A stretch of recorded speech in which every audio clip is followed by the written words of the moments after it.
یہاں جو لوگ کہتے ہیں کہ قرآن ہی نور ہے، غلط نہیں، ہم بھی تسلیم کرتے ہیں۔ بعض جگہ قرآن کو بھی نور کہا گیا ہے۔ نور کا مطلب قرآن ہے، وہ یہ کہتے ہیں نور کا مطلب قرآن ہے۔ جیسے اللہ تبارک و تعالیٰ نے قرآن پاک میں ہی ارشاد فرمایا کہ قد جاءکم من اللہ نور و کتاب مبین۔ حیرت کی بات ہے، پڑھے لکھے لوگ اگر گمراہ ہو جائیں تو تعجب تو ہوتا ہی ہے۔ میں آپ کو بتاتا ہوں ایک مثال۔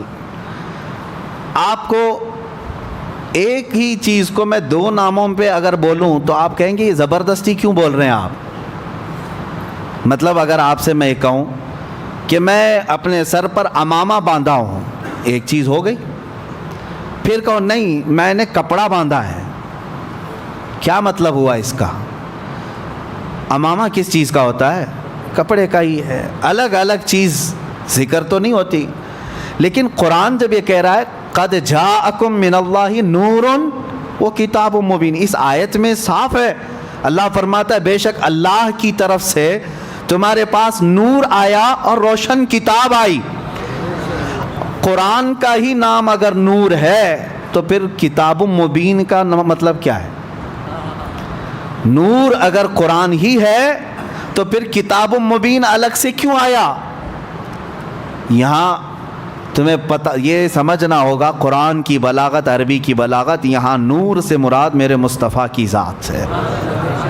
اب میں آپ کو تسلیم کرتے ہوئے یہ بھی بتا دوں کہ ہاں جو لوگ کہتے ہیں کہ قرآن ہی نور ہے، غلط نہیں، ہم بھی تسلیم کرتے ہیں۔ بعض جگہ قرآن کو بھی نور کہا گیا ہے، اور کیوں نہ ہو، اللہ کا علم ہے، اللہ کی صفت ہے تو نور تو ہے ہی، بلکہ نور علی نور ہے۔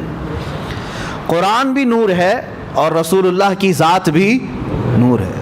اب دیکھیے دو چیزوں میں نے آپ کو بتایا، ایک ہی نام چل رہا ہے، قرآن کا نام ذکر بھی ہے اور رسول اللہ کا نام ذکر ہے۔ قرآن کا نام نور ہے، رسول اللہ کا نام نور ہے۔ اور آگے میں آپ کو بتاتا ہوں، ابھی آپ کے سامنے شاعر پڑھ بھی رہے تھے، بیدم وارسی رحمۃ اللہ تعالیٰ علیہ نے، اس میں یہ بھی فرمایا ہے کہ قرآن یعنی قرآن کتاب جو آئی ہے اس سے پہلے ہی ایک کتاب آئی ہے۔ قرآن اللہ کی کتاب ہے، کتاب آئی ہے لیکن اس سے پہلے ایک کتاب آئی ہے۔ اس سے مراد تورات، زبور، انجیل نہیں، رسول اللہ کی ذات ہے۔ یعنی کتاب کا لفظ حدیث میں حضور کی ذات کو بھی کہا گیا ہے اور قرآن کو بھی کہا گیا ہے۔ دونوں یہ جو چل رہے ہیں ریلیشن، اس کے اندر جو تعلق میں آپ کو بتا رہا ہوں توجہ سے، بہت سارے لوگ اس میں گمراہ ہوئے ہیں، اس کے لیے میں آج یہ تعلق بتا رہا ہوں۔ ذکر کس کا نام ہے؟ قرآن کا، اور ذکر کس کا نام ہے؟ رسول اللہ کا۔ نور قرآن کا نام ہے اور نور رسول اللہ کا نام۔ کتاب قرآن کو کہا گیا ہے، کتاب رسول اللہ کی ذات کو۔ آپ سوال کر سکتے ہیں ایک ذات بھلا کتاب کیسے ہو سکتی ہے؟ ایک ذات اس کو کتاب کیسے کہہ سکتے ہیں؟ کتاب میرے عزیزو آپ کو سمجھنا ہوگا کہ کتاب کیوں پڑھی جاتی ہے، کتاب سے حاصل کیا ہوتا ہے۔ کتاب پڑھ کر کے آدمی کچھ نالج لیتا ہے نا، کچھ سمجھتا ہے اور کچھ اس کو نئی معلومات حاصل ہوتی ہیں، اسی لیے تو کتاب ہوتی ہے۔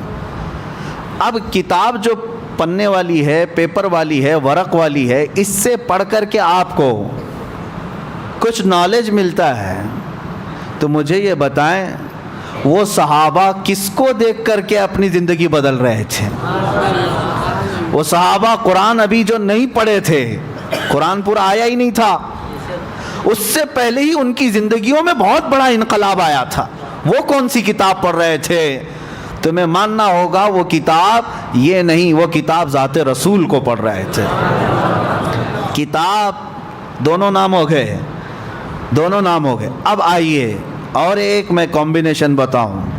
سب سے پہلے کون پیدا ہوا دنیا میں؟ سب سے پہلے کیا پیدا ہوا؟ حدیثیں الگ الگ ہیں سنیوں میں مشہور ہے کہ حضور صلی اللہ تعالیٰ علیہ وسلم نے ارشاد فرمایا کہ سب سے پہلے اللہ نے میرے، باقی آپ ہی کمپلیٹ کر رہے ہیں. پتہ ہے، ہر سنی کو پتہ ہے کہ سب جانتے ہیں حضور نے فرمایا سب سے پہلے اللہ نے، حضور نے کیا فرمایا؟ میرے نور کو پیدا. یہ سب کو پتہ ہے، لیکن حدیث اور بھی ہے. حدیث میں، ایک حدیث میں میرے آقا صلی اللہ علیہ وسلم فرماتے ہیں سب سے پہلے اللہ تعالیٰ نے قلم کو پیدا کیا. سب سے پہلے اللہ نے قلم کو پیدا کیا. اور ایک حدیث میں ہے حضور اکرم صلی اللہ تعالیٰ علیہ وسلم فرماتے ہیں سب سے پہلے اللہ تعالیٰ نے لوح محفوظ کو پیدا کیا. ساری کائنات سے پہلے کسی بھی چیز کا ذکر نہیں ہے وہاں، کسی بھی نور کا ذکر نہیں. حضور نے فرمایا سب سے پہلے اللہ تعالیٰ نے لوح محفوظ کو پیدا کیا. تختی جس پر ساری کائنات لکھی گئی ہے، یہ لوح محفوظ کو. اب تطبیق دے کر کے بتاؤ، حضور پاک صلی اللہ تعالیٰ علیہ وسلم نے ایک حدیث میں فرمایا سب سے پہلے اللہ نے میرے نور کو پیدا کیا. ایک حدیث میں حضور فرما رہے ہیں سب سے پہلے اللہ نے قلم کو پیدا کیا. ایک حدیث میں فرما رہے ہیں سب سے پہلے اللہ نے لوح محفوظ کو پیدا کیا. آخر سب سے پہلے آیا کون؟ تو یہ فیصلہ جو ہے صرف عاشقان رسول کر سکتے ہیں. فنا پھر رسول، عاشق رسول اقبال لاہوری فرماتے ہیں، قلندر لاہوری علامہ اقبال یہ کہتے ہیں اس کا فیصلہ یہ ہے یا رسول اللہ لوح بھی تو قلم بھی تو، تیرا وجود الکتاب، ساری چیزیں آپ ہیں یا رسول اللہ. جو حدیث میں حضور نے فرمایا لوح پہلے پیدا ہوا، قلم پہلے پیدا ہوا، کتاب پہلے پیدا ہوئی، اقبال نے کہہ دیا یہ ساری چیزیں نام الگ الگ ہیں، سب کا مراد ایک ہی ہے یا رسول اللہ لوح بھی تو قلم بھی تو، تیرا وجود الکتاب، گنبد آبگینہ رنگ تیرے محیط میں حباب. اور پھر ایک جگہ اقبال یہ کہتے ہیں کہ نگاہ عشق و مستی میں وہی اول وہی آخر. ہاں ایک مسئلہ یہ بھی ہے کہ رسول کریم صلی اللہ تعالیٰ علیہ وسلم سب سے پہلے پیدا ہوئے، سب سے پہلے پیدا ہوئے اور پھر سب سے اخیر میں آئے، سب سے اخیر میں آئے. اس کو بعض شارحین یوں کہتے ہیں کہ بیج زمین میں بویا جاتا ہے، زمین میں سب سے پہلی چیز کیا ہوئی؟ بیج. بیج سے پودا نکلا، پودے سے شاخیں بڑھتی گئی، درخت ہو گیا، درخت ہو جانے کے بعد ٹہنیاں، پتے، پھر اس کے بعد پھول لگے، پھول کے بعد پھل آئے، اور پھل کے بعد اندر کیا نکلا؟ بیج. یعنی اس درخت کی آخری چیز وہی بیج ہے جو زمین میں ہم نے بویا تھا. جو زمین میں بیج تھا وہی پکنے کے بعد آخر میں وہی بیج آیا. تو اقبال یہ کہتے ہیں نگاہ عشق و مستی میں وہی اول وہی آخر.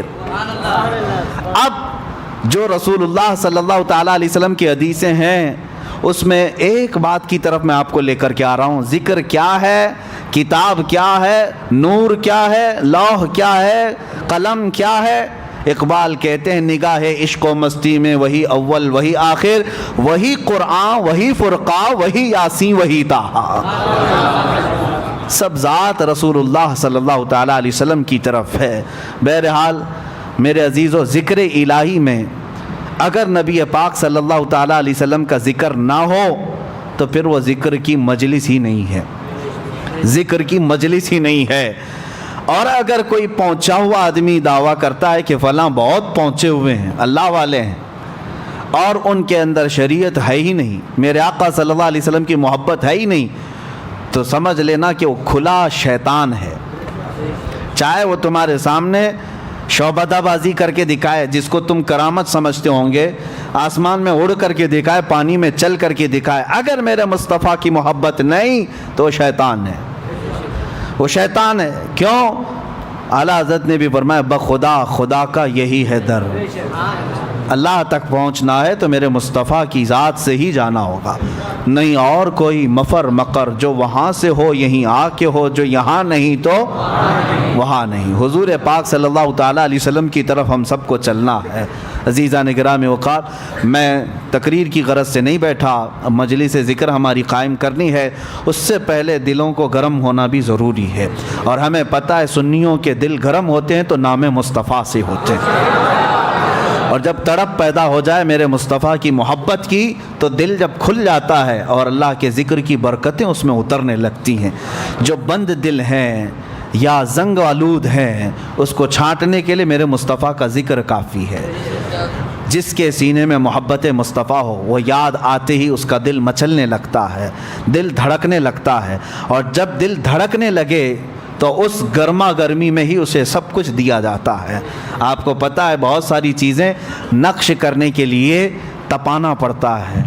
ہاں، سونے کو نقش کرنے کے لیے پہلے آگ میں تپایا جاتا ہے، جب وہ گرم ہو جائے تو چھوٹی سی ہتھوڑی سے اس پر اچھا خاصا نقش بن جاتا ہے۔ تو ہمیں پہلے اپنے دل کو تپانا ہے عشق مصطفیٰ میں، پھر ذکر الہی کی ضرب لگاؤ اس دل پر، دیکھنا پھر نقش بنتا چلا جائے گا۔ لیکن جتنے بھی اذکار ہیں، جتنے بھی ذکر آپ کریں گے بے عشق مصطفیٰ کے کچھ نہیں۔ ہمارے بزرگوں نے فرمایا بہت سارے مدرسے ہیں آج، ہاں، حضور کی گستاخی بھی کرتے ہیں اور بخاری بھی پڑھاتے ہیں، حضور پاک صلی اللہ تعالیٰ علیہ وسلم کی توہین بھی چلتی ہے، حضور کو ہلکا جانتے ہیں، کبھی بڑا بھائی، کبھی پیٹھ پیچھے کا علم نہیں، یہ ساری باتیں، لیکن پھر حضور کی حدیثیں بھی پڑھتے ہیں، وہ بخاری بھی یاد ہے ان کو۔ یہ کیا مسئلہ ہے؟ تو ان کے لیے کہا گیا یہ صرف اور صرف اوپر کا مسئلہ ہے، بے عشق مصطفیٰ پڑھتے ہیں جو بخاری۔ ہمارے بزرگوں نے فرمایا بے عشق مصطفیٰ پڑھتے ہیں جو بخاری، آتا ہے بخار ان کو، آتی نہیں بخاری۔ بخاری کا مطلب یہ نہیں ہے کہ انما الاعمال بالنیات پڑھ دیا، کلمتان حبیبتان الی الرحمن حدیث پڑھ دیا۔ بخاری کا مطلب یہ لفظی احادیث پڑھنا نہیں ہے، بخاری کا مطلب یہ ہے، ایک بزرگ کی بات میں بتاتا ہوں، احمد آباد کے رہنے والے تھے غالباً، تو وہ ان کے متعلق مشہور تھا پڑھے لکھے نہیں ہیں، بہت سارے لوگ یہ سمجھتے تھے، وہ جذب کے عالم میں رہتے تھے، پرانے کپڑے، پراگندہ بال، ذکر الہی میں مشغول، ایسا لگتا تھا کہ یہ عام آدمی ہے، دیہاتی آدمی ہے۔ لیکن کچھ لوگوں کو میں آپ کو یہ بتا دوں، شیخ سعدی رحمۃ اللہ علیہ کی ایک بات نصیحت ہے، ہر بیشا گما مبر کے خالیس شاید کے پلنگ خفتہ باشد، ہر جنگل کو خالی مت سمجھ لینا، کسی جنگل میں شیر سویا ہوتا ہے، ہر جنگل کو خالی مت سمجھنا۔ یہ شیخ سعدی رحمۃ اللہ علیہ نے فرمایا ہر انسان کو ایرا غیرا نتھو کھیرا مت سمجھ لینا اس کے ظاہر کو دیکھ کر، ہاں ارادت ہو تو دیکھ ان کو ید بیضا لیے بیٹھے ہیں اپنی آستینوں میں۔ کچھ فقراء، کچھ قلندر ایسے ہوتے ہیں۔ تو یہ درویش جن کے بارے میں بتا رہا ہوں، اللہ والے تھے، ذکر الہی میں رہتے تھے، لیکن مدرسے میں پڑھنے والے طلباء اور کچھ علماء وہ مذاق بھی اڑاتے تھے، لوگ خواہ مخواہ پیچھے چلتے رہتے ہیں اس بوڑھے کے، کیا آتا جاتا تو کچھ ہے نہیں۔ تو ان لوگوں نے سب لوگوں کو الگ الگ ورغلایا بھی۔ ایک دن لوگوں نے کہا نہیں بابا اللہ اور اس کے رسول کا ہی ذکر کرتے ہیں، کہا کچھ نہیں ہے، پڑھے لکھے نہیں ہے وہ۔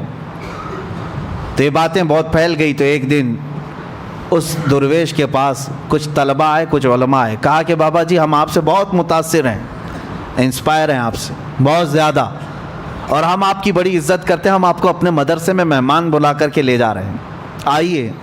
توہین تھی، مدرسے میں لے آئے اور سیدھے مسند پر بٹھا دیے جہاں بخاری شریف پڑھائی جاتی تھی۔ جو شیخ الحدیث بیٹھتے تھے کہا کہ بابا جی بیٹھے، ہم آپ سے فیض اٹھانا چاہتے ہیں، بخاری شریف پڑھائیں۔ وہ ڈھکوسلے پیر نہیں تھے جو لوگوں کے چورے پر اپنی زندگی گزارتے ہوں، وہ فنا فی اللہ تھے۔ یہ اور بات ہے کہ ظاہراً ان کے خد و خال غریبوں سے نظر آتے تھے، بیٹھے کہا کہ بیٹا میری یہ مجال نہیں ہے، یہ میرا میدان نہیں ہے، مجھے اس سے دور رکھو۔ انہوں نے کہا نہیں، بڑا چرچہ آپ کا ہے، آج آپ کو بخاری پڑھانا ہی، بخاری پڑھانی ہے۔ بہت ضد کیا، اصرار کیا، تو انہوں نے بخاری شریف کھول دی۔ سارے طلباء بھی تھے، علماء بھی تھے، بڑے بڑے علماء بیٹھے ہوئے تھے۔ اب اس مرد حق، مرد قلندر نے جو بخاری شریف کو شروع کیا، ان عمر رضی اللہ تعالیٰ عنہ قال قال رسول اللہ صلی اللہ علیہ وسلم انما الاعمال بالنیات، یہاں سے شروع کیا، حدیث پڑھتے رہے پڑھتے رہے پڑھتے رہے، بخاری شریف کی حدیثیں ایک جلد دو جلد تقریباً کئی ہزار حدیثیں ہیں، جا کر کے آخری حدیث کلمتان حبیبتان الی الرحمن خفیفتان علی اللسان ثقیلتان فی المیزان سبحان اللہ وبحمدہ سبحان اللہ العظیم، بخاری شریف کی ختم تک پہنچ گئے۔